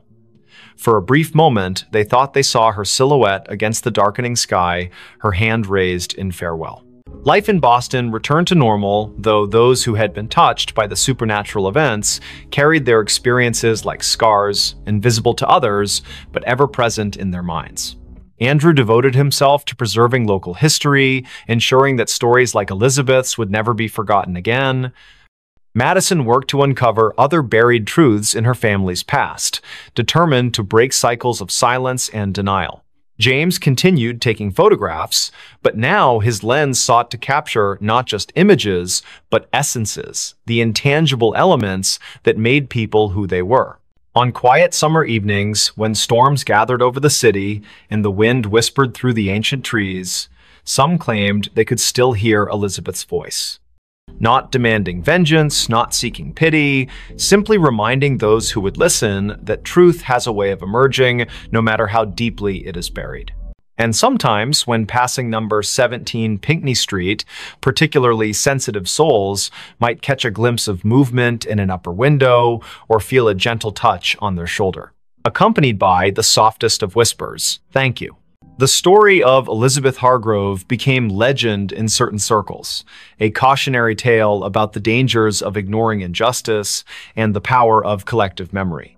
Her name appeared in historical records, her story told in museums and walking tours.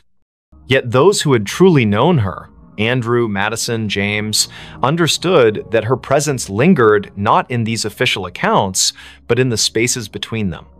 In the moments when the world seemed to hold its breath, when shadows fell just a little too deep, when the wind carried voices from another time, Boston continued its march forward, oblivious to the thin veil separating past from present.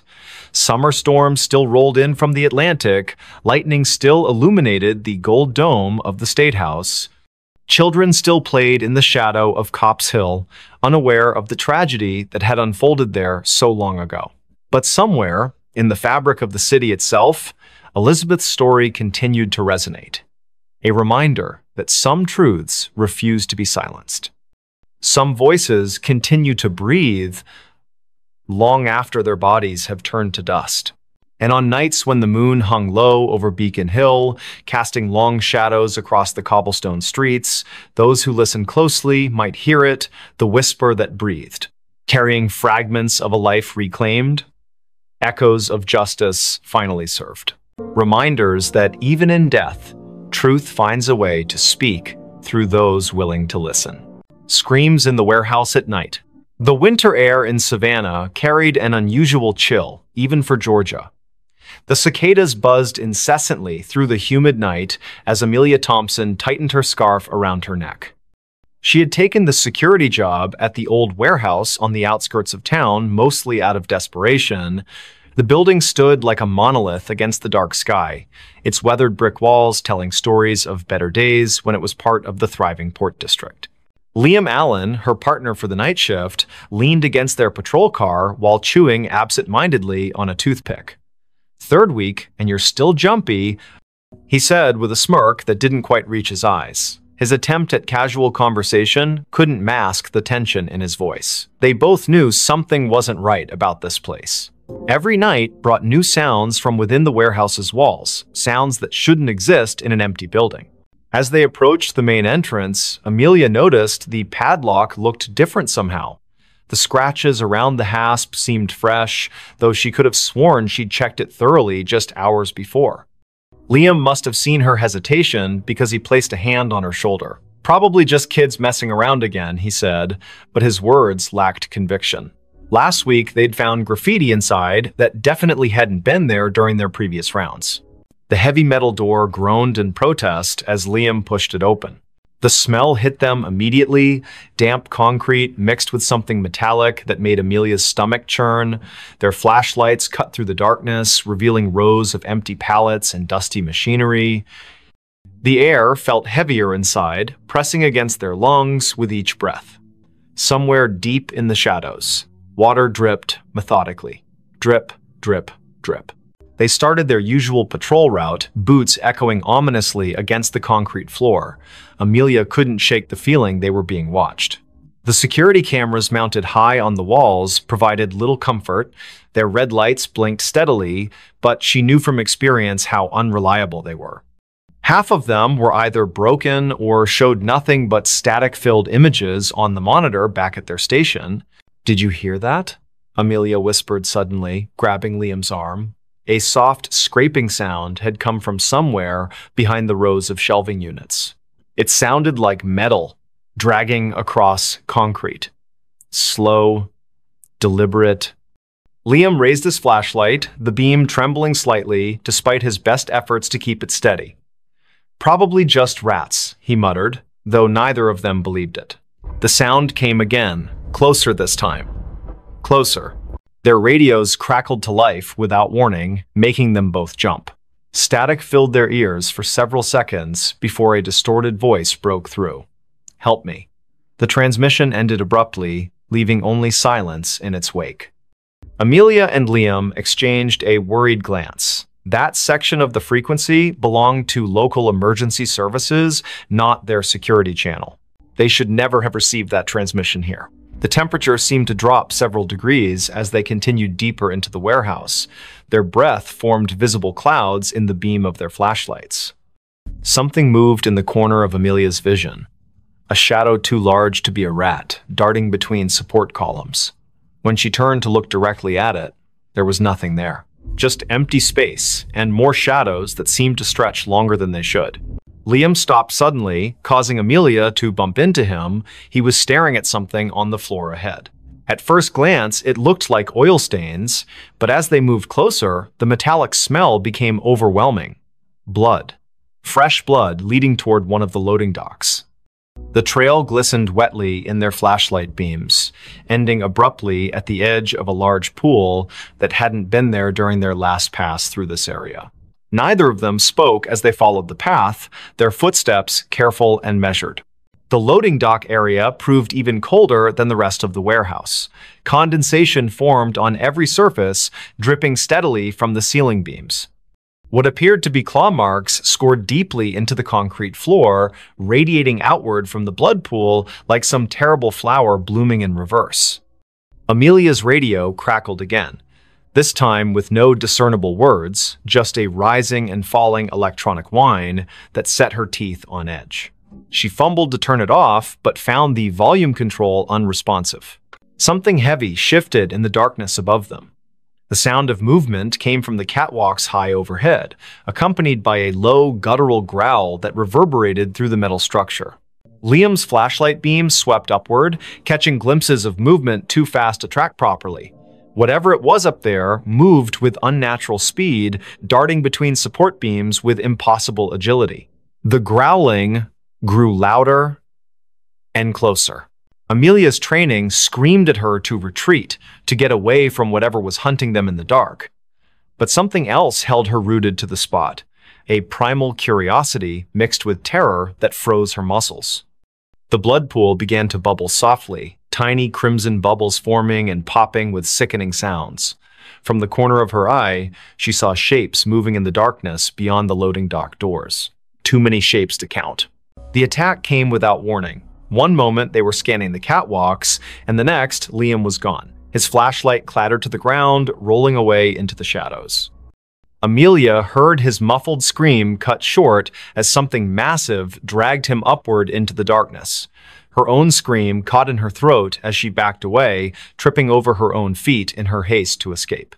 The thing on the catwalk let out a triumphant roar that shook dust from the ceiling.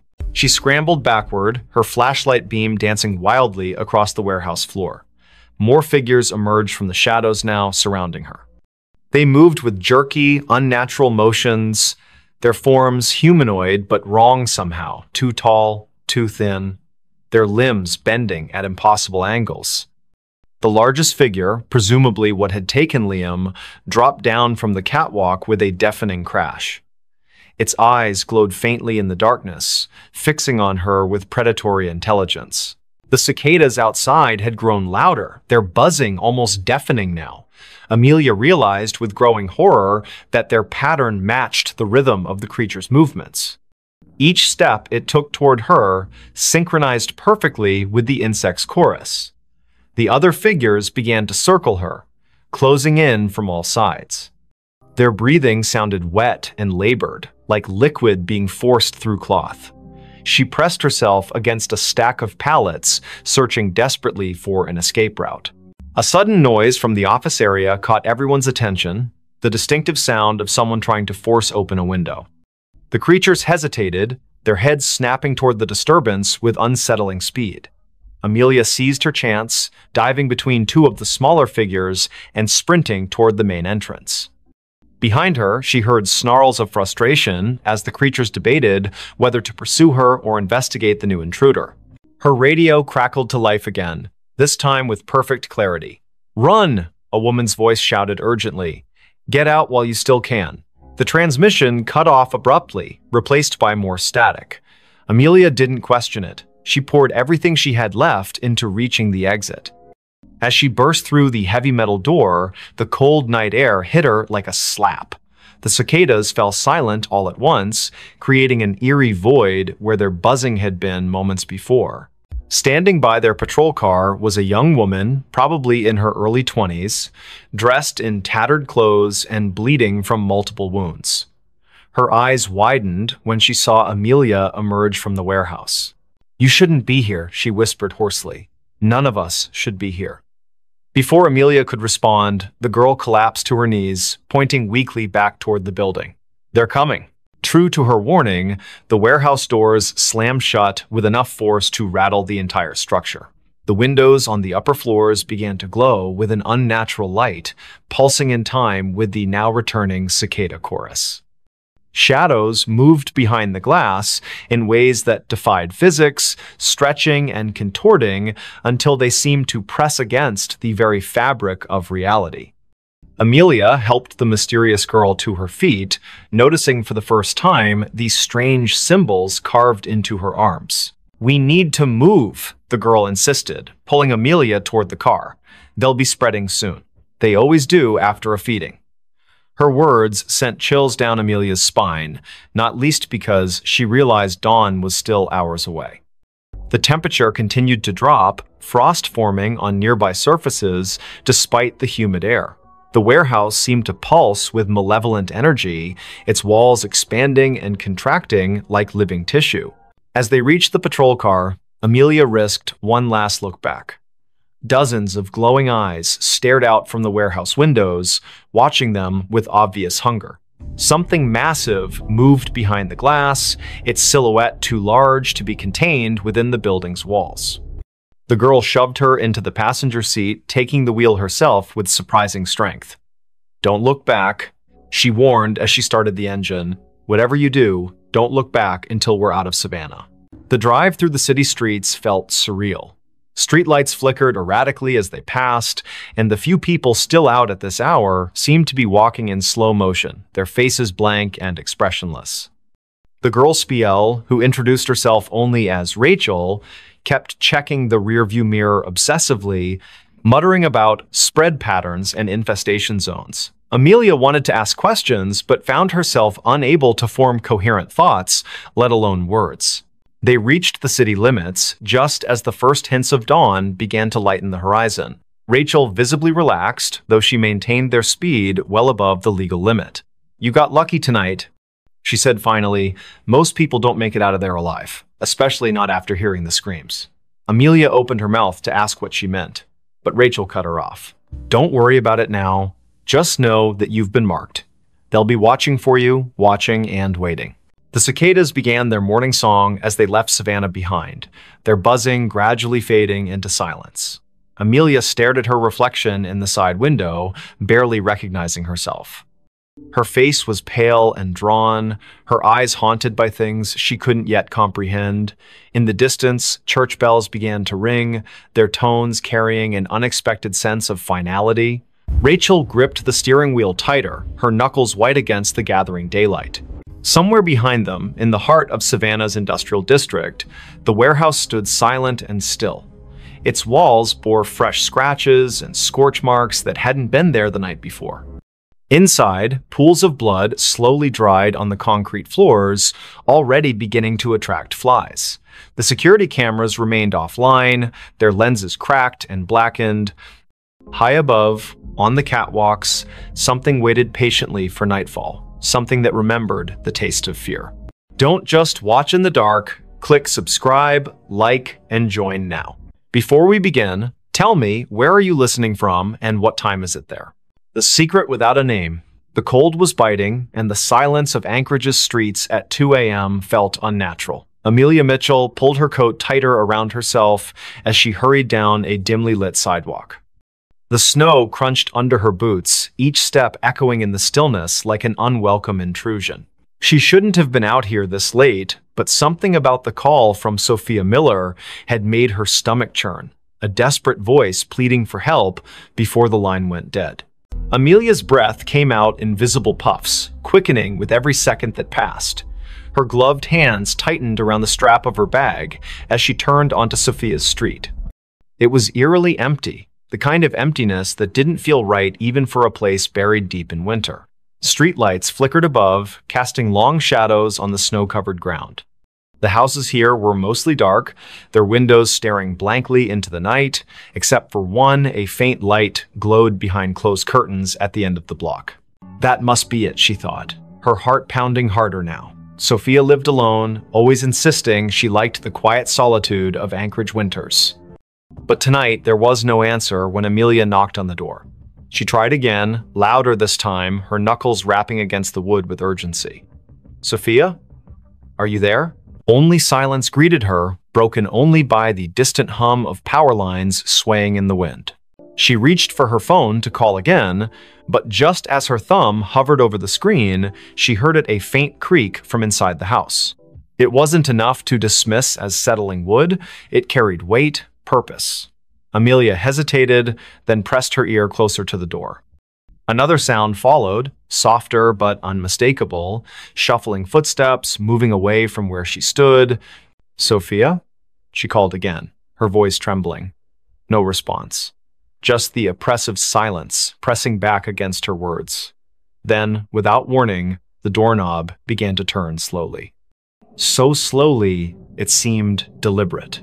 Amelia stumbled backward, nearly slipping on the icy steps leading up to the porch. Her pulse roared in her ears as the door swung open wide, revealing nothing but darkness beyond. There was no one there, not immediately anyway. But as Amelia forced herself to peer inside, she noticed something odd, a trail of wet footprints leading further into the house. They weren't hers. They couldn't be. She hadn't stepped inside yet. And they weren't fresh either, not entirely. Some parts of the prints gleamed with melted snow, while others looked older, partially dried and smeared as if someone or something had walked through days ago but left traces that refused to fade. Against her better judgment, Amelia stepped inside. The warmth of the house hit her instantly, though it brought little comfort. Something about the air felt wrong, stale, heavy, as if it hadn't circulated properly in weeks. She glanced around the living room, taking in the familiar clutter of books and photographs scattered across shelves. Everything seemed normal, until she saw the photo frame lying face down on the coffee table. She picked it up cautiously, turning it over. It was a picture of Sophia smiling brightly next to Jackson Cole, her boyfriend or ex-boyfriend, depending on who you asked. Their faces were scratched out violently, gouges cutting through the glass like angry scars. A chill ran down Amelia's spine. This wasn't random vandalism. Someone had done this deliberately, methodically. Before she could process what it meant, another noise caught her attention, a low scraping coming from somewhere deeper in the house. It sounded like nails being dragged along a hard surface, slow and rhythmic, punctuated by pauses that somehow felt more menacing than the sound itself. Amelia swallowed hard, clutching her phone tightly in her hand. She considered calling the police, but what would she say? That she broke into her friend's house because of some creepy noises? They'd think she was crazy. Instead, she moved cautiously toward the hallway, following the sound despite every instinct screaming at her to leave. The hallway was narrow, lined with family portraits that seemed to watch her as she passed. Each frame held a face frozen in time, eyes staring ahead as if waiting for something. At the far end, a door stood slightly ajar, light spilling out from within. The scraping grew louder, closer, and Amelia realized it was coming from behind that door. Her palms were slick with sweat beneath her gloves as she pushed it open just enough to peek inside. What she saw stopped her dead in her tracks. The room was small, cluttered with boxes stacked haphazardly against the walls. In the center sat a chair, and on the chair was Sophia, or at least what remained of her. Her body slumped forward unnaturally, head hanging limp as if her neck couldn't support its weight anymore. Blood pooled beneath the chair, dark and congealed, staining the hardwood floor. But the worst part was her face, or rather, the absence of it. Where Sophia's features should have been, there was only smooth, featureless skin stretched taut over bone. Amelia gagged, stumbling backward as bile rose in her throat. She wanted to scream, to run, but her legs wouldn't obey. Instead, she froze, transfixed by the sight before her. And then, from somewhere behind her, a voice spoke softly, almost kindly. "You shouldn't have come." She spun around, heart hammering wildly, but there was no one there. The hallway was empty, the portraits still staring silently ahead. Yet the voice lingered in her mind, repeating the same phrase over and over. "You shouldn't have come. You shouldn't have come." Amelia backed away, tripping over her own feet as she tried to retrace her steps toward the front door. But the layout of the house seemed different now, distorted somehow. Doors that hadn't been there before appeared in the walls, leading to rooms she didn't recognize. Shadows shifted unnaturally, twisting into shapes that defied logic. She could hear whispers now too, overlapping voices murmuring in tones too low to understand. Panic set in fully as she realized she was trapped. Every step she took led her deeper into the labyrinthine nightmare of Sophia's home. The air grew colder with each passing moment, frost creeping up the walls and forming intricate patterns on the ceiling. And always, the whispers followed her, growing louder and more insistent. Finally, she found herself in a room she didn't remember entering. It was larger than any other space in the house, impossibly so, with walls made entirely of mirrors. Each reflection showed a version of herself, but none of them matched the person standing in the center of the room. Some looked older, gaunt, and hollow-eyed. Others appeared younger, innocent, and terrified. One reflection wasn't even human. It was a twisted, monstrous figure with elongated limbs and a mouth full of jagged teeth. Before she could react, the reflections began to move independently, stepping out of the mirrors and surrounding her. Their movements were jerky, unnatural, and they all spoke in unison, their voices blending into a single cacophony. "You know the secret," they hissed. "You've always known." Amelia shook her head frantically, tears streaming down her face. "I don't know anything," she screamed. But the figures only drew closer, their cold breath brushing against her skin. One of them reached out, its fingers brushing her cheek, and suddenly memories flooded her mind, memories that weren't hers. Images of Sophia, of Jackson, of secrets whispered in the dark, of a nameless thing lurking just beyond the edge of perception, waiting patiently for someone foolish enough to stumble upon it. And then everything went black. When Amelia woke, she was outside again, lying in the snow. The house was gone, replaced by an empty lot surrounded by trees. Her phone buzzed in her pocket, and she fumbled to retrieve it, hoping desperately for some explanation. There was a text message from an unknown number containing only 3 words: "Tell no one." She stared at the screen, her hands shaking uncontrollably. Somewhere in the distance, she heard laughter, soft, childlike, and utterly devoid of joy. The whisper that never opened. It was 3 in the morning when Lucas Bennett first heard the sound. A faint whisper carried by the icy wind that swept through the narrow streets of Los Angeles. The city was unusually quiet for a place that never slept, its usual hum of life replaced by an unsettling stillness. Frost clung to the palm trees lining the sidewalks, their leaves glistening under the dim streetlights. Lucas had been walking home from his late shift at the diner when he noticed it, the whispering that seemed to follow him wherever he went. He pulled his jacket tighter around himself, trying to shake off the chill that wasn't entirely from the cold.